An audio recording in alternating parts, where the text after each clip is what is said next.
Sasabihin ng nanay ko, bakit 6 years ka? Di ba 4 years lang? My mom cannot attend graduation. Lalakarin lang yun, ha? I mean, wala namang 1 kilometro yun. She cannot attend. Inuna ko lang tinupad yung pangarap ng magulang ko para sa akin. Pero meron din akong pangarap. Naniniwala kasi ako na ang isang susi para makaahon, ay hindi dahil sa galit ako sa kapitbahay ko, ha? Pero hindi ako papayag, ha? Yung aking kinamulatan o doon din ako magpapantay ang aking paa. Kaya po sa inyong mga graduates, I'm happy for you. Maswerte kayo. Pinagpala kayo na meron kayong magulang na kaya kayong papag-aralin sa takdang panahon.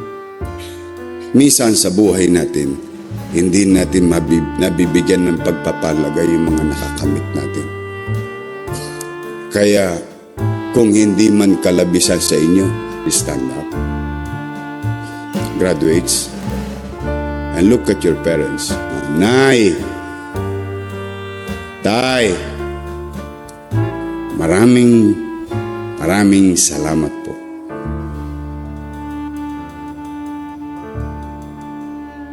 Today, all of those things, tapos na.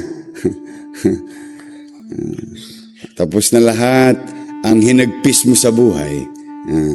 4 na taon. Ilan taon? 5? 5. Pamalang edukasyon ngayon, ha? Ako, 5 years. 4, 5, 6. Alam nyo, buti hindi nyo naging nanay ang nanay ko. Kundi nakulata kayo. Sasabihin ng nanay ko, bakit 6 years ka? Di ba 4 years lang? May sagot naman ng tatay ko dyan nung araw. Grade 4, ano siya, sumalangit na ang kaluluwa ng tatay ko. Sabi ng tatay, pinagalitan daw siya. Kasi re-repeat ba ng grade 4? Nagre-repeat. Pinagagalitan daw siya ng magulang niya. Ang sagot daw niya, mahal na mahal niya yung teacher niya. Alam mo, estudyante, mapara-paraan lang yan. But today, I think, is the happiest day of any students. Ito yung lahat ang araw na pinagkakahintay-hintay ng mga estudyante at lalo na, siyempre, ang mga magulang. Kasi hindi na masusugatan ang bulsa nila araw-araw. Kakahingi natin ng baon para ipandota lang natin. At sa awa ng Diyos, I think this is your happiest moment. I remember my father, high school, Tondo High School. Meron bang taga Tondo rito? They know where is Tondo High School. That is the Ateneo of Tondo. Graduation namin, 1992. Father, my mom cannot attend graduation. Lalakarin lang yun, ha? I mean, wala namang 1 kilometro yun.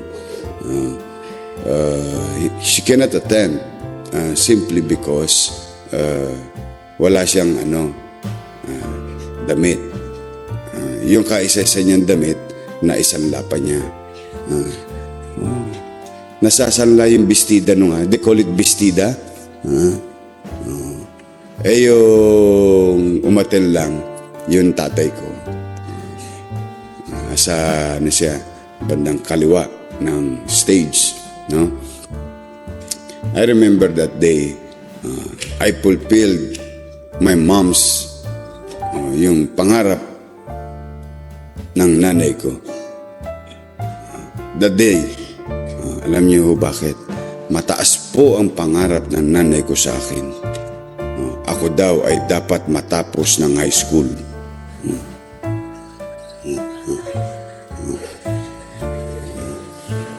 Kasi hindi na raw ako magbabasa ng diaryong pabaligtad. Oh, kasi siya grade 2, o tatay ko grade 4, o anak nila ako second generation, o di upgraded na kami, may high school finish na sa amin. Yeah, that's because ang guarantee is I will never go to tertiary education. That is a guarantee because ala kaming tsapi. Picha. Opera. Dahil, siyempre, alam mo, hirap ng buhay. You will never know. Pero binigyan na ako ng garantiya. But I did not allow it. Inuna ko lang, tinupad yung pangarap ng magulang ko para sa akin. Pero meron din akong pangarap. Ang pangarap ko, maging kapitan ng barko. Kasi sa amin, tanong nyo sa nanay tatay nyo, noong dekada 80, pag nasa squatter ka, dalawa lang para yumamang ka. Yung lalaki, babae. Pag babae ka, pumunta ka ng Japan. Yayamang ka. Pag lalaki ka, dalawa rin ang pupuntahan mo. Pumunta ka ng Saudi, magbigote ka para hindi ka magahasa. That's what is an urban legend, no? You have to wear, kailangan mo magbigote. Makinis ka daw tingnan, sabi ng Arabo. But the other way is magsiman ka. Kaya kami mga magkakababata, mga ang tawag dito, magkakasama, lahat kami, halos ang pangarap namin maging seaman. At marami sa amin natupad nila ang kanilang pangarap. Yan ang katotohanan. Opo, yung mga kababata ko, lahat sila halos naging seaman.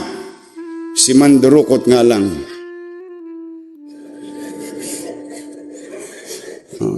Sa highway, sa Arten pag stoplight, abangan na yung jeep. But I did not allow it. I did not allow it. I don't like that. Naniniwala kasi ako na ang isang susi para makaahon, hindi dahil sa galit ako sa kapitbahay ko, pero hindi ako papayag, yung aking kinamulatan, o doon din ako magpapantay ang aking paa. Ayoko. The only way to do it is education. Kaya pinilit kong papag-aralin ang sarili ko. So, noong ako'y elementarya, ako'y basurero. Noong ako'y high school, promoted ako, naging sidecar boy ako. So, lahat ng kinikita ko, piyait-piyait kami ng nanay ko. Simula Abril ng 92 hanggang Setyembre, hindi ako nag-aaral.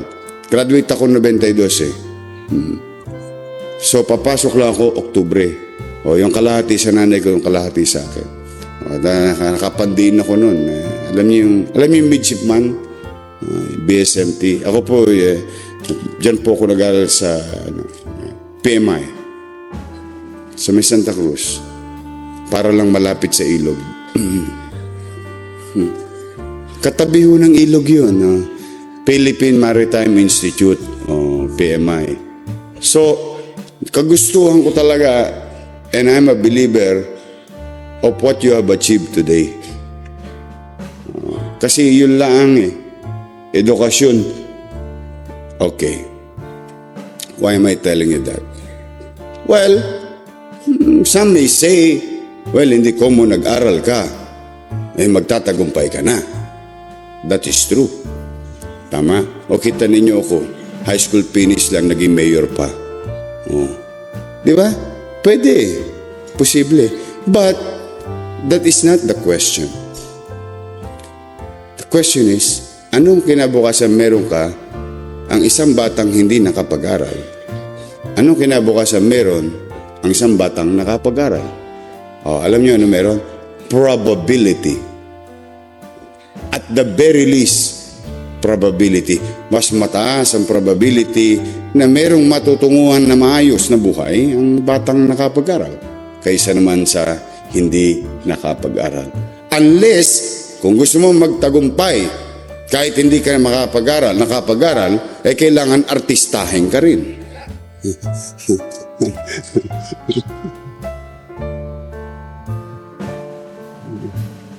Or, ala ka naman TOEIC, magaling naman ang boses mo.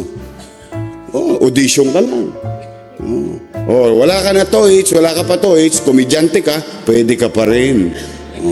But, hindi ka rin sure. But what is constant? What is certain? Because in life, there must be certainty. I've been telling that to my children.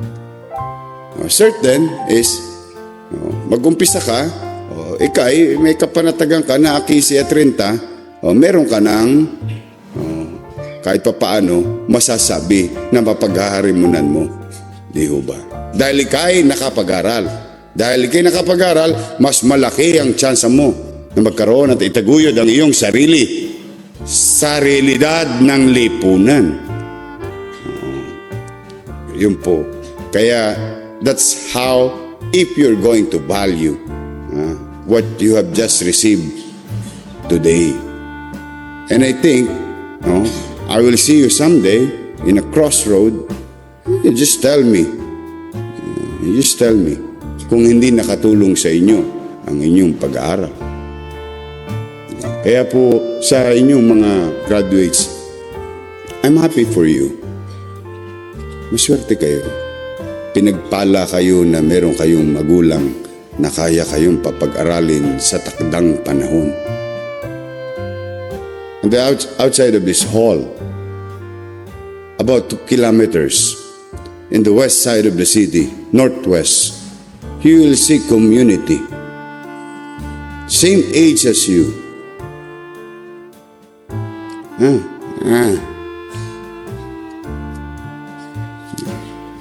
Question. Is it your fault? Or maybe mga magulang nila, medyo, pero gusto talaga, alam palad Hindi o sila, medyo rin. So, my point is, minsan sa buhay natin, hindi natin nabibigyan ng pagpapalaga yung mga nakakamit natin. Kaya, kung hindi man kalabisan sa inyo, mga bata, mga graduates, aliga, kaya sabay-sabay naman tayo. Ngayon man lamang, and I'm pretty sure matagal nyo na itong nakalimutan. Most, if not all, at the very least, most of you, matagal nyo nang na-appreciate ang inyong mga magulang. So if I'm not asking too much, I hope you don't mind, please stand up. Graduates, and look at your parents. Hanapin nyo sila. And you repeat after me. Okay? Nakita nyo na yung nanay nyo? You can see them. Tatay nyo? Yeah? Okay. Nay. Mahihayin talaga, sabi ko na matagal lang hindi ginagawa to Okay. Nay. Tay. Maraming salamat po. I love you. Kiss naman dyan.